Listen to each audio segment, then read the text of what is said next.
Baramati seat Maharashtra की high profile seat बन गई है। यहाँ पवार परिवार की बेटी और बहू एक दूसरे के खिलाफ मैदान में है। एक तरफ राजनीति के चाणक्य कहे जाने वाले शरद पवार भी सुप्रिया सुले को जिताने के प्रयास में जुटे हैं, तो वे चाचा से बगावत करने वाले अजित पवार ने भी अपनी पत्नी को बहन के खिलाफ उतारकर सियासत तेज कर दी है।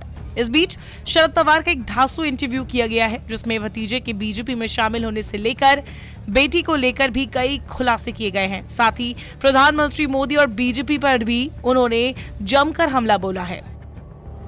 इस एक्सक्लूसिव इंटरव्यू में शरद पवार ने प्रधानमंत्री नरेंद्र मोदी को सलाह देते हुए कहा, मोदी साहब जो बोलते हैं या करते हैं वो पार्लियामेंट्री डेमोक्रेसी को नुकसान पहुंचाने जैसा होता है।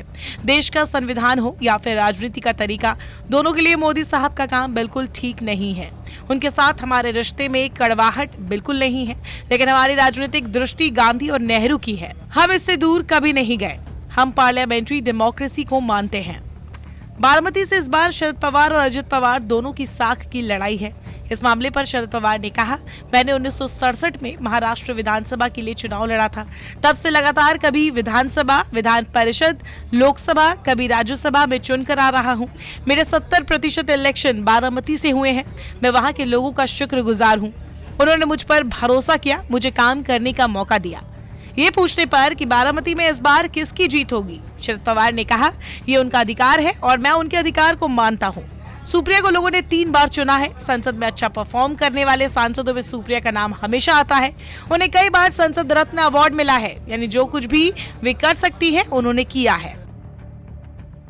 इंटरव्यू में जब पूछा गया कि क्या बेटी के मुंह में पार्टी को टूटने दिया, अजित पवार को अध्यक्ष बना देती तो पार्टी और परिवार दोनों बच जाते, तो इस पर शरद पवार ने साफ कहा, मेरी बेटी 3 बार चुनाव में चुनकर आई है। पहली बार सांसद बनी तब मनमोहन सिंह की सरकार थी।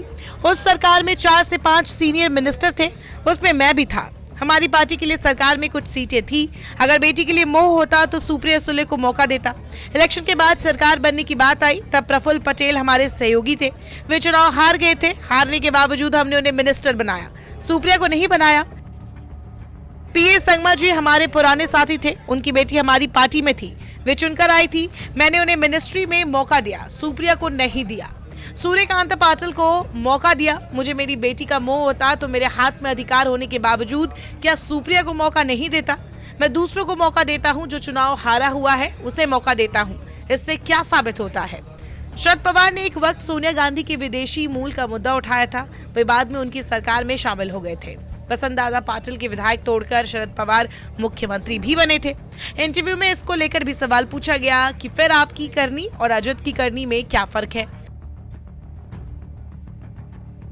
इस पर शरद पवार ने कहा, सोनिया गांधी के बारे में हमारा सिर्फ ये कहना था कि प्राइम मिनिस्टर कौन बनेगा, दूसरी कोई बात नहीं थी। ये मुद्दा हमने उठाया था, ये बात सच है। इसके लिए मुझे और हमारे 2-3 साथियों को पार्टी से निकाला गया, ये भी सच है। इसी वजह से हम लोगों ने नई पार्टी बनाई। सोनिया जी ने जब खुद कहा कि मैं प्राइम मिनिस्टर पद की कैंडिडेट नहीं हूं और मनमोहन सिंह को समर्थन दे दिया, इससे सभी बातों का समाधान हो गया। हमारी गांधी नेहरू की आइडियोलॉजी है, इसलिए किसी और रास्ते पर जाने की जरूरत नहीं थी।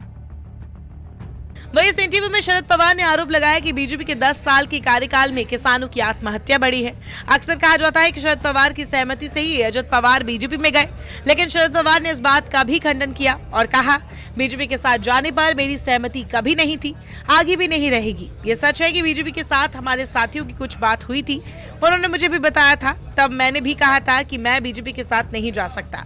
हमारे साथियों को लगता था कि सेंट्रल एजेंसियां उनके पीछे लगी है, इसलिए क्रिमिनल केस हो सकते हैं। छगन भुजबल जैसे लोग जेल में वापस आए हैं, ऐसी नौबत बाकी साथियों के लिए भी आ सकती है। इसका रास्ता निकालना चाहिए और रास्ता निकालना है तो बीजेपी के साथ जाना चाहिए। ये सजेशन हमारे साथियों ने दिया, मुझसे भी बात की, लेकिन मैंने इसे स्वीकार नहीं किया। एनडीए में जाने के बाद क्लीन चिट मिल रही है के सवाल पर पवार ने कहा, इसीलिए तो वो गए हैं। वे हमारे साथ थे तब उनकी इंक्वायरी हो रही थी, हमें छोड़ने के बाद क्लीन चिट मिल गई है। मैं बीजेपी को समझता हूं। आज उन्होंने बीजेपी को समर्थन देने का पॉलिटिकल डिसीजन लिया है।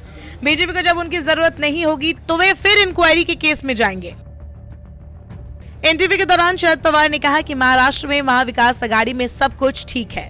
सीट शेयरिंग पर कांग्रेस की नाराजगी पर शरद पवार ने पूर्ण विराम लगा दिया और कहा कि पहले नाराजगी थी लेकिन बाद में से सुलझा लिया गया।